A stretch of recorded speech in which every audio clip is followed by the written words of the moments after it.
Assalomu alaykum hurmatli Qo'shko'pir avtolider obunachilari. Sizlarga xudo xolasa Nexia 3 mashinamizni qo'yib beramiz. Malibu Rule originalidan, test monitor original, Hertz kolonka pishalkasi bilan 4 dona qo'yilgan.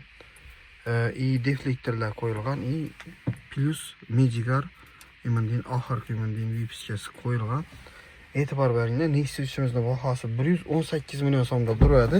Naq pul bo'ladigan bo'lsa, mashinamizni sizlarga aksiyaga tushirgan holda, ishdagi bolalar bilan kelishgan holda mashinamizni 110 million so'mga tushirdik. Avtomat korobka 2020-yil 95 ming kilometr yurgan Nexia 3 qani 110 million so'mga yana nerda bor? Mashinamiz Qo'shko'pir avtoliderda sotuvda turadi. Naq barter avtokredit, liboy variant bor. Kredit bo'ladigan bo'lsa, üstüne bir so'm qo'shiladi. Ya'ni bizning dokumentchilarimiz 1 million bilan dokument ishlaydi. Dokumentni puli o'zlaringiz to'laysizlar. Men mashinani 110 million so'mga beraman.